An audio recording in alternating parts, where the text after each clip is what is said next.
Bien, bonjour à toutes et tous. Tout d'abord, un grand merci à Patrice, à Anne-Claire, à l'ensemble des équipes de l'ANRU qui, effectivement, nous permettent, cette association d'élus, de pouvoir, dans le cadre de l'ordre du jour de ces deux journées, pouvoir revenir sur l'appel d'Épinay. D'ailleurs, cette rencontre d'Épinay, à la fois Patrice et Anne-Claire étaient présents. Ah oui, il me dit, mon voisin, qui je suis. Alors, je vais me présenter. Je me présente. Bon, on va être détendu un peu là. Donc, Gilles Leproust, qui est maire d'Allonnes. Pour celles et ceux qui ne connaissent pas Allonnes, à côté d'Allonnes, dans la banlieue d'Allonnes, il y a Le Mans, une ville que vous allez beaucoup entendre parler ce week-end avec les 24 heures. Et je préside l'association des maires de villes et banlieues de France. Donc, effectivement, depuis le début de l'année, était un peu dans les tuyaux gouvernementaux la tenue d'un CIV, Comité interministériel des villes, et donc les associations, alors je vais les citer, et de toute façon chacune et chacun qui sont autour de moi, qui en représentent, vont revenir dessus, mais il y avait donc l'AMF, l'AMIF, Villes et banlieues, l'APVF, Petite Ville de France, Intercommunalité de France, France urbaine et Ville de France. On a donc décidé, parce que vous savez bien les uns et les autres, et les unes et les autres, qu'on est plus fort ensemble que chacun dans son coin, et on a considéré, pour essayer de donner un contenu à ce CIV, pour participer, pour contribuer, pour proposer, de travailler ensemble. Donc, on a eu plusieurs réunions, et il y a eu donc la réunion d'Épinay. À cette journée à Épinay, il y a donc eu l'appel d'Épinay, qui a mis sur la table un certain nombre de propositions pour relever les défis qui étaient posés dans les quartiers prioritaires, qui étaient posés surtout dans la vie au quotidien, des habitants. Nous avons fait multiples propositions sur les questions de l'enfance, de la jeunesse, des questions comme on relève le défi climatique, mais la première question que nous avons mise sur la table, c'était la question du droit commun. Pour celles et ceux qui étaient dans cette salle à la table ronde de fin de matinée, cette question est venue notamment à travers les questions de sécurité. Il nous semble, pour nous, les acteurs du quotidien, comme élus dans les villes qui ont des quartiers prioritaires, qu'il n'y a pas de politique de la ville possible s'il n'y a pas un droit commun particulièrement présent dans nos territoires. Parce que, pour prendre un exemple, on se félicite toutes et tous des sites éducatifs. On se félicite d'ailleurs qu'il y a 40 nouvelles qui étaient financées dans cette année 2025, dans un contexte pour le moins compliqué. Mais dans le même temps, la site éducative, si on a un bilan positif sur cette dispositif, ça ne peut être qu'efficace que s'il n'y a pas de suppression de postes, s'il y a le nombre de médecins scolaires suffisant, ça me ramène à des questions d'actualité récentes, s'il y a un service public de l'éducation nationale qui soit au niveau. Donc la question du droit commun, pour nous, est une question essentielle. Et puis nous avons également, mais Catherine Arenou y reviendra, il y a 2 ans, il y avait eu un CIV à Chanteloup-les-Vignes avec un certain nombre de mesures. La date d'aujourd'hui, on ne peut pas dire qu'on ait une appréciation très précise de ce qui s'était passé, comment elles avaient été mises en œuvre. Et puis, nous avons décliné un certain nombre de choses. Et dans les propositions, parce que nous sommes dans les journées de l'ANRU, nous avons porté la question que l'ANRU actuelle puisse avoir les moyens financiers pour honorer l'ensemble des conventions signées avec les collectivités territoriales, avec les bailleurs, mais également de mettre sans tarder, de travailler à la suite de cette ANRU. C'était dit, moi j'assiste à 2 tables rondes ce matin, je crois qu'il y a un avis assez unanime, pour dire que l'ANRU a été et est un outil particulièrement efficace pour relever les défis qui sont posés aussi bien en termes de logements de qualité, d'espaces urbains de qualité, d'équipements publics de qualité, et qui permettent d'ailleurs de pouvoir tenir dans un même mouvement l'humain et l'urbain. Parce que faire l'un sans l'autre, on voit bien les limites de l'exercice. Et donc nous avons besoin des deux. Et donc, dans la chronologie, l'appel d'Épinay, c'était pour préparer un CIV. Ce CIV s'est tenu. Nous étions vendredi dernier, un certain nombre, dans cette salle d'ailleurs, à Montpellier. Il faisait beau aussi, c'est le point commun. Mais le moins qu'on puisse dire, c'est que les mesures annoncées, les 42 mesures annoncées, sont très très très loin d'être au niveau des enjeux posés dans les territoires. Parce que dans nos territoires, effectivement, la situation des habitantes et des habitants continue à se dégrader. Il y a de la souffrance, il y a des difficultés, il y a y compris un défi démocratique qui est posé, où il y a un regard de plus en plus éloigné de la chose publique, de la chose politique, et qui a un vrai enjeu par rapport pour faire République ensemble. Et donc, nous sommes également intervenus à ce CIV, nous allons continuer, y compris à travailler. Nous avons obtenu qu'il y ait un comité d'évaluation trimestriel. Donc on va l'utiliser comme effectivement apprécier sur les 42 mesures comment elles vont se décliner, mais également l'utiliser comme pour faire remettre sur la table des questions qui n'ont pas du tout été traitées au CIV, c'est-à-dire je pense notamment à la culture, je pense au sport, je pense à la question de la vie associative. Et ces trois éléments, y compris qui sont liés, qui contribuent dans nos quartiers prioritaires, dans les villes populaires en particulier, mais je pourrais y compris étendre à l'ensemble du territoire, qui permettent de faire ensemble, de faire des choses ensemble, de vivre ensemble. Et on voit bien qu'aujourd'hui, ça fait partie des défis à relever. Et pour faire des belles choses ensemble, en termes culturels et sportifs, c'est vrai qu'il faut mieux avoir des équipements qui correspondent aujourd'hui à l'attente des habitants, qui est les plus celles. On ne fait plus un gymnase aujourd'hui comme on le faisait il y a 30 ou 40 ans.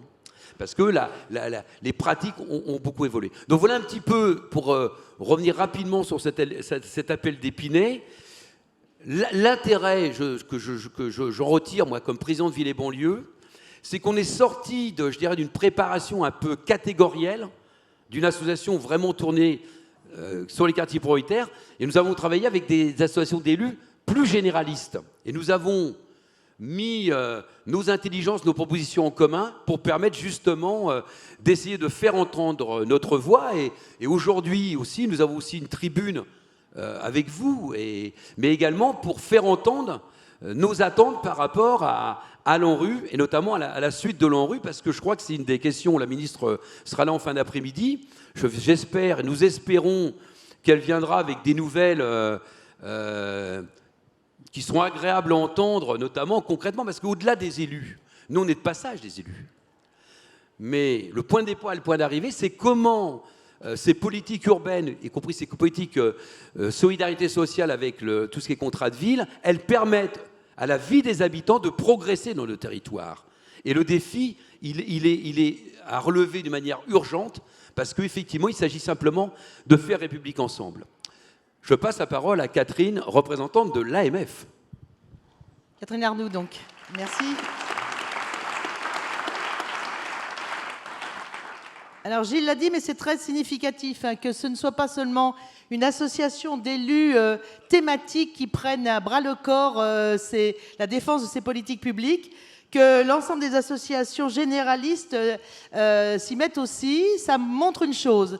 La politique de la banlieue, ce n'est plus une politique sectorielle. C'est la politique d'accompagnement de tous les territoires, entre autres de ces territoires de banlieue, mais qu'on a souvent mis en opposition avec les territoires ruraux. L'avantage de nos associations généralistes, c'est justement on ne met pas les territoires les uns face aux autres.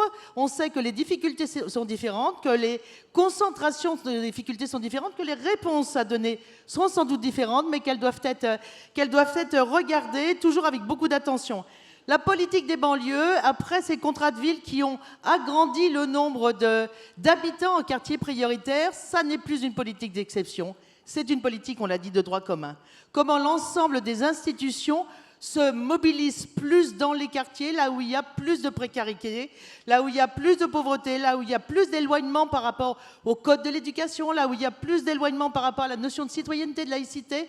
L'ensemble des ministères doivent se mobiliser. Ça n'est pas rien parce que je suis absolument persuadée qu'on a le droit de dire que nous portons la solidarité nationale. On a le droit de le dire, on a le droit de dire qu'on continue à vouloir la porter. que ça n'est pas un sujet de report d'un territoire à un territoire, c'est un sujet de moyens donnés à certaines villes qui ont des quartiers prioritaires, qui ont des concentrations de difficultés, et sur lesquelles la baisse générale du niveau de vie français est plus grave ici qu'ailleurs. Je donnais un exemple, je vais vous le redonner, ce matin, je vais vous le redonner. Sur mon petit territoire, il y a 10 ans, 30% de gens qui vivaient en dessous du seuil de pauvreté. Il y a 5 ans, 35%. Les chiffres d'aujourd'hui, 38%. La population s'est précarisée et celle que nous accompagnons est un peu plus précaire. Donc le regard sur les banlieues, il doit être le fait de tous et le fait de l'ensemble des collectivités et des associations de banlieues. Du coup, je te laisse la parole et je te rezoome sur l'Île-de-France. Merci. Merci Catherine. Moi je suis Patrice Leclerc, maire de Gennevilliers, et je vais parler au nom de l'Association des maires d'Île-de-France. Association des maires d'Île-de-France qui, dans leur grande diversité politique, est pour la création d'un ANRU 3, de continuer l'ANRU 3. Nous parlons même de pérennité, c'est-à-dire quelque chose qui s'inscrit dans la durée, et que s'il y a prolongation, y compris de l'ANRU 2, puisqu'on va demander un peu des reports, il y a des reports qui sont un peu annoncés, et bien qu'on commence sans attendre, on n'est pas obligé d'attendre la fin de l'ANRU 2 pour commencer à travailler sur l'ANRU 3. Alors pourquoi cela? Parce que l'ANRU est utile. Enfin, moi, mon expérience dans ma ville, on a eu 2 quartiers ANRU dans les premières formules, on a un quartier ANRU en ce moment, et c'est extrêmement utile sur la façon dont ça peut permettre de transformer des vies, d'améliorer des vies dans les quartiers. Et puis on parlait tout à l'heure de l'enjeu climatique. Je crois que c'est une question maintenant un peu nouvelle dans notre façon de l'aborder, mais comment peut-on penser l'avenir de ces quartiers si, sans ANRU, pour travailler une rénovation énergétique dans ces quartiers pour les quartiers populaires? Ce serait même une aggravation des injustices, puisque les catégories populaires ont une consommation carbone moins importante que les quartiers les plus riches. On sait bien qu'il y a une grosse différence entre les CSP. Et ce seraient eux qui souffriraient le plus du réchauffement climatique parce que ce seraient eux qui auraient soit leur copro, soit leur logement social le moins adapté au réchauffement climatique. Donc il y a vraiment une nécessité de travailler un ANRU 3 autour de ces problématiques, mais aussi bien d'autres. On a, dans nos revendications, il y a, dans l'ANRU, par exemple, on travaille souvent à rénover des écoles dans un quartier pour leur donner plus de cachets, améliorer l'accueil, les conditions de travail des enseignants, les conditions pour les élèves. Mais ces améliorations-là n'ont de sens que si il y a aussi plus de moyens. Et Catherine et Gilles parlaient de droit commun. Entre nous, le droit commun, il n'est pas maximum dans nos quartiers populaires. C'est là où il y a le plus d'absence, certainement. C'est là où on a les enseignants les plus jeunes. Alors, il y a d'excellents jeunes enseignants, hein, ce n'est pas la question, mais c'est là où financièrement l'État met le moins en termes de moyens. Et puis, il y a une revendication que l'on a, c'est qu'il y ait une superposition des quartiers politiques de la ville et des quartiers REP. J'ai bien entendu l'engagement de la ministre Elisabeth Borne à Montpellier en disant qu'il y aura des moyens pour les quartiers qui ne sont pas REP, mais dans les quartiers QPV. Mais ce n'est pas la même chose de déclarer un REP que simplement mettre des moyens. Parce qu'il n'y a pas la même prime pour les enseignants. Et que la question de la stabilité du corps enseignant dans nos quartiers populaires est une question essentielle. À la MIF, on demande à ce qu'il y ait un engagement qui avait été pris d'ailleurs par Elisabeth Borne, Premier ministre à l'époque, après les émeutes, et que Madame Borne, ministre de l'Éducation nationale, devrait mettre en œuvre maintenant, c'est d'avoir un calque entre les quartiers politiques de la ville et les quartiers classés REP. Le deuxième aspect, ce n'est pas tout à fait mon genre d'habitude, mais je vais vous parler de police.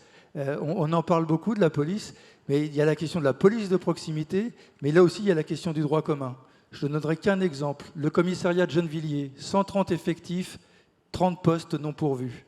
Donc après, on peut dire tout ce que l'on veut sur une police de proximité. Déjà, ce n'est pas trop leur mission, mais alors en plus, quand il en manque 30 sur 130, ça crée des difficultés dans les quartiers populaires plus importantes que ce que l'on peut connaître ailleurs.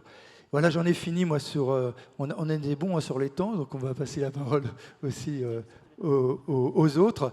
En tout cas, c'est pour nous un enjeu important de faire en sorte que la perspective de l'ANRU 3 soit une perspective pour, dans chaque quartier populaire, chaque ville, d'améliorer la vie des gens. Et je ne crois pas qu'on puisse s'en passer.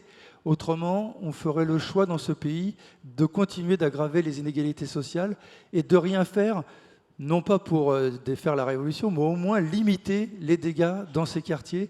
Et l'ANRU est un bon moyen quand même, dans ce cadre-là, d'améliorer la vie des gens.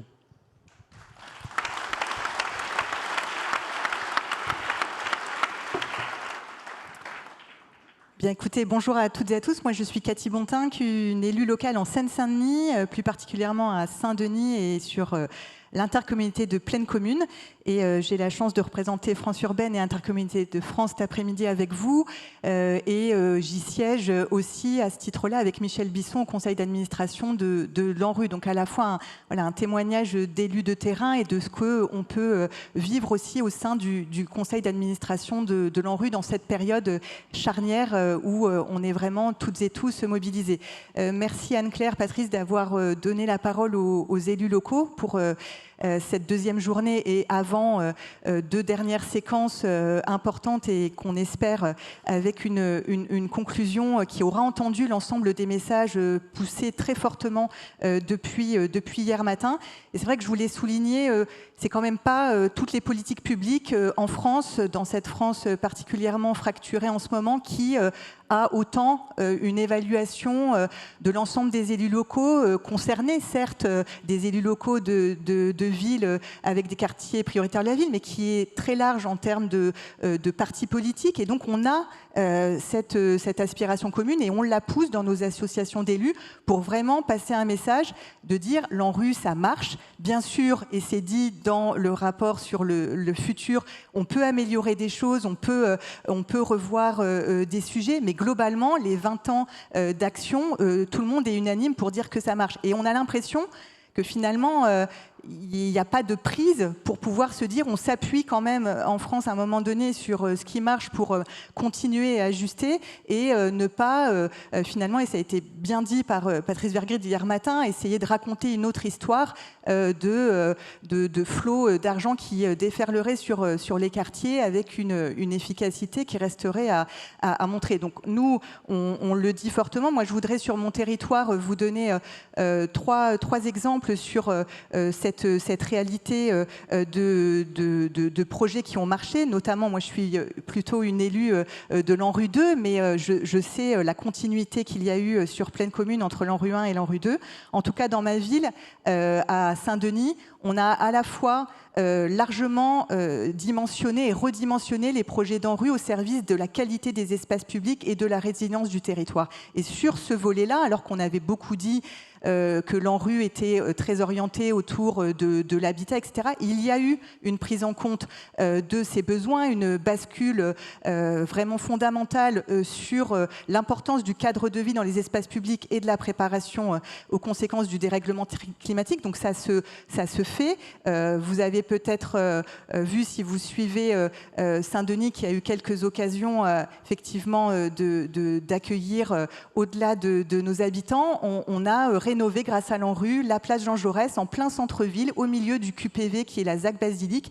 Et on a vu dans la livraison de cette place végétalisée, piétonne, avec un cadre pour les familles très agréable, qu'immédiatement les habitants, le jour de l'inauguration, et l'ANRU était présente, une appropriation immédiate des enfants qui passaient leur temps à jouer sur la dalle de la ZAC Basilique, qui sont redescendus pour dire on peut être dans la rue, et les autres quartiers qui se réapproprient un centre-ville au bénéfice des espaces publics. Et donc l'ANRU a été capable de cette agilité pour voir l'évolution des projets, et nous, les porteurs de projets, on a aussi été entendus, et c'est à souligner. Deuxième exemple, le quartier Franc-Moisin, un quartier d'habitat social à 100%.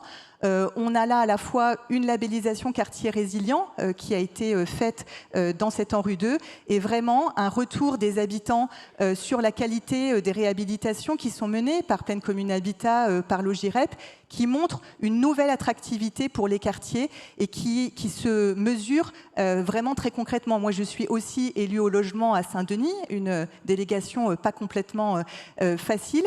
Et pour vous dire que quand on avait un logement vacant sur le contingent de la ville auparavant et que c'était à Franc-Moisin, particulièrement en rez-de-chaussée, je peux vous dire qu'on avait en commission d'attribution un certain nombre de rejets. Depuis 6 mois, avec la qualité des réhabilitations, avec les projections de ce que va devenir les Francs-Moisins grâce à l'ANRU, on disait toujours aux conseillers logement, mettez 5, 6 candidats parce qu'on sait qu'il va y avoir beaucoup de refus. Désormais, à Franc-Moisin, sur les derniers, très concrètement, dossiers que j'ai pu avoir, les 5 candidats qu'on a mis avec des profils de CSP très différents ont tous accepté ce logement. Et donc, c'est déjà à l'œuvre une matérialisation très concrète. Et puis, l'habitat privé, ça marche aussi, même si j'y reviendrai sur les enjeux de l'ANRU 3. On a besoin d'avoir une approche encore tout à fait spécifique sur l'habitat privé dégradé, mais là aussi, à Saint-Denis, avec Dineo, avec Action Logement, on mène une réhabilitation d'un îlot très dégradé dans le cœur de Saint-Denis, et donc on voit qu'on a toutes ces réalisations. Pourquoi nous, on est particulièrement inquiets sur les associations d'élus et au conseil d'administration? C'est parce qu'en fait, on voit, et on l'a partagé avec Madame la Ministre qui va nous rejoindre tout à l'heure, Valérie Létard à la Revue nationale des projets, on a eu ce qui peut sûrement, probablement rassurer, soulager un certain nombre de porteurs de projets. Vous, dans la salle, qui êtes dans les opérations où vous voyez la date du 30 juin 2026 arriver et avec un certain nombre de craintes, bien sûr. On a entendu le côté, on est à l'écoute des territoires, il faut pouvoir avoir cette souplesse et décaler. Mais derrière, il y a l'énorme inquiétude et qui, on verra dans les quelques semaines, l'énorme inquiétude que ce décalage de calendrier, sous couvert finalement aussi un peu de souplesse donnée au territoire pour cette année de plus, soit l'occasion de ne pas verser la contribution qui est attendue dès 2026. Et je tiens à le dire, on l'a écrit dans nos différentes tribunes, on l'a réécrit avec l'USH dernièrement dans une tribune commune. L'enjeu, il est dès le projet de loi de finances de 2026, avec un montant de contribution de l'État qui doit être au moins de l'ordre de 270 millions d'euros. Je tiens quand même à rappeler, et il y a un chiffre qui devrait interpeller, ça a été 50 millions d'euros qui ont été versés par l'État sur 2 ans, sur 2024, qui a été une année blanche, et 2025. Donc finalement, à peine 25 millions par an. Et en plus, et on le subit dans les territoires, et les aménageurs, les bailleurs qui nous accompagnent, on est là-dedans. L'ANRU est obligé de réviser ses échéanciers de paiement pour pouvoir piloter au mieux sa trésorerie, et au détriment des projets sur le terrain. Et on sait que s'il y avait à nouveau cette année des nouveaux échéanciers de paiement, on serait en grave difficulté et on mettrait le pied sur le frein au moment, au contraire, où il faut accélérer les projets.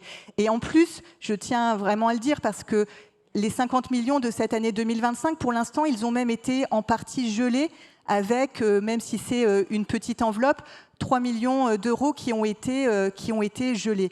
Est-ce que vraiment, alors que c'est 3 millions d'habitants qui sont concernés par les projets ANRU en France, 3 millions gelés, est-ce que vraiment en France, en 2025, 6e puissance mondiale, on en est à ne pas avoir 1 euro par an et par habitant dans un quartier ANRU à verser à notre budget national? Enfin, c'est complètement même ubuesque d'imaginer ça. Donc il faut bien sûr le dégel de cette contribution, mais il faut une contribution 2026 majeure. Et bien sûr, je terminerai là-dessus, sur l'ANRU 3, ça a été dit sur les enjeux. On a énormément de projets qui sont déjà dans les cartons, et pas tellement même parce que les projets ont évolué, parce qu'on avait déjà priorisé des opérations dans le cadre de l'ANRU 2. Donc tout ce qui n'a pas pu être fait dans l'ANRU 2, qui ne va plus pouvoir là passer dans les dernières clauses de revoyure, tout ça, qu'est-ce qu'on fait de l'ensemble de ces opérations? Et puis dans le cadre de cette ANRU 3, vous savez qu'avec Mathieu Hanotin, le maire de Saint-Denis, président de Pleine Commune, et beaucoup d'autres élus engagés, Philippe en parlera aussi, dans cette ANRU 3, on pense qu'il faut un volet pour l'habitat privé dégradé qui soit plus massif que l'intervention dans le cadre de l'ANRU 2. L'ANRU 2, c'était 650 millions pour l'habitat privé dégradé, 5% du programme. Cette maille-là, au vu des enjeux, de ce qu'on voit dans les grandes villes, mais aussi dans les plus petites villes, ne sera pas à la hauteur de cette dégradation, notamment dans les centres anciens dégradés où les risques d'effondrement se multiplient vraiment de partout. Et donc, c'est aussi pour nous une piste d'appel et de sortie sur cet habitat privé dégradé, puisque dans l'ensemble des partenaires qui financent la rénovation urbaine, on sait que Action Logement est évidemment un des financeurs majoritaires, on a entendu que beaucoup de dire il faut d'abord faire l'ANRU 2 et on verra la suite. Voilà, je me permets de vous regarder directement, messieurs. Vous savez que notre inquiétude, elle est d'avoir ce trou d'air entre les deux programmes. Et en tout cas, sur l'habitat privé dégradé, là où il y a des enjeux très concrets aussi de logement des salariés dans les centres-villes, on doit pouvoir embarquer très rapidement une dynamique collective de financement. Je vous remercie.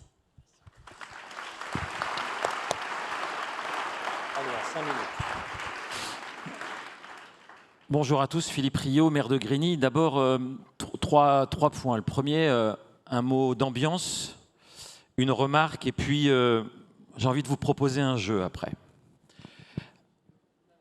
Le mot d'ambiance, c'est d'abord la qualité des échanges qui ont été réalisés durant les 2 jours, puisqu'on arrive vers la fin.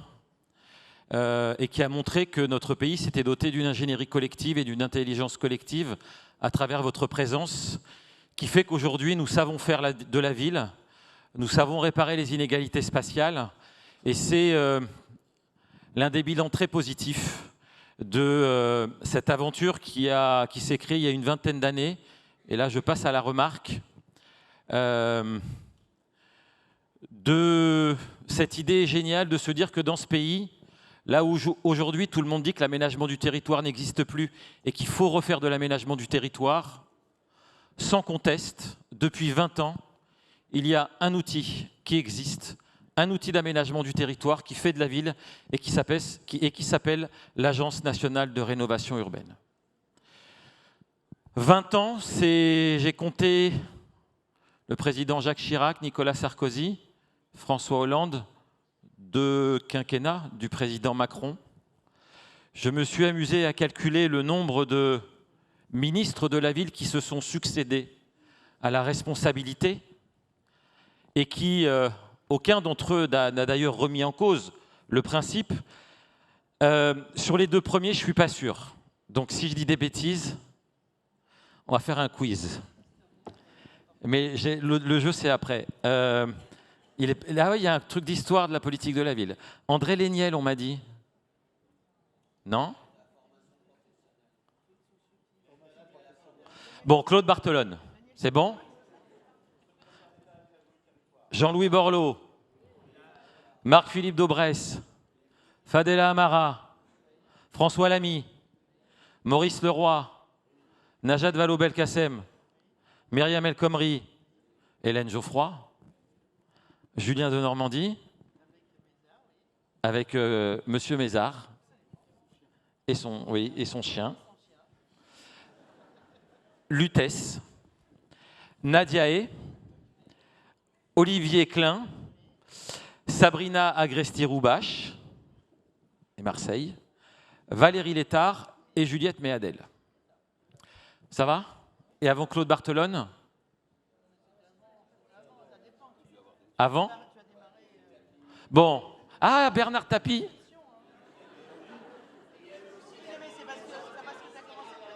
Je l'ai dit, le roi. Bon, tout ça pour dire que, vous voyez, c'est des gens qui se sont opposés politiquement, parfois durement, mais qui n'ont jamais touché à cet outil-là. J'ai été marqué dans ces 2 jours, il y a 2 mots qui m'ont marqué dans la note d'ambiance. J'ai entendu le mot lâcheté et ce matin, j'ai entendu le mot démission. Ce n'est pas le sentiment que j'ai quand je vous regarde tous mobilisés, les professionnels, mais aussi les élus, pour parler de l'ANRU et de cette formidable aventure humaine qui a eu pour un intérêt majeur de faire retrouver de la dignité à des millions de nos concitoyens et à de refaire véritablement nation dans notre pays pendant tant d'années. Et donc, moi, le jeu, puisqu'il me reste 2 minutes, le jeu que j'ai envie de faire, hier, j'étais en conseil municipal et les maires, nous, comme on est président de séance, on fait des votes. Et donc, j'ai envie de dire, de manière très factice, de faire un vote à main levée. Et tout le monde a le droit de participer. Hein? C'est un jeu, hein, c'est tout. Non, mais on met la pression à personne, chers collègues.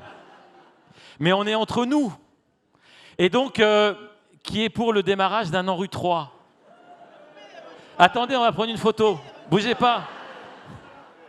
Attendez. Reprenez la photo, les collègues. Levez la main. On a fait un pari avec Patrice Vergrit tout à l'heure. Vous pouvez même lever les 2 mains, vous arrêtez les éventails, là, pour ceux qui sont au milieu de la tranchée.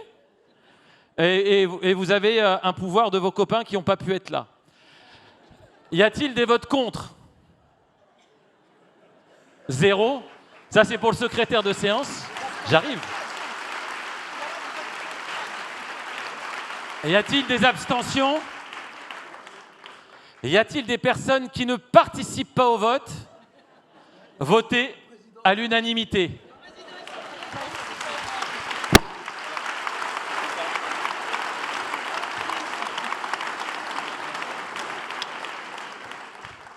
Merci Philippe. Donc, on a encore 46 secondes, hein, parce qu'on a l'horloge devant nous. Hein. Non, peut-être, on voit qu'il y a unanimité pour qu'on continue et on le demande tous avec force, les élus, les techniciens, les partenaires. Action Logement, ouais, on a bien noté. Mais je pense...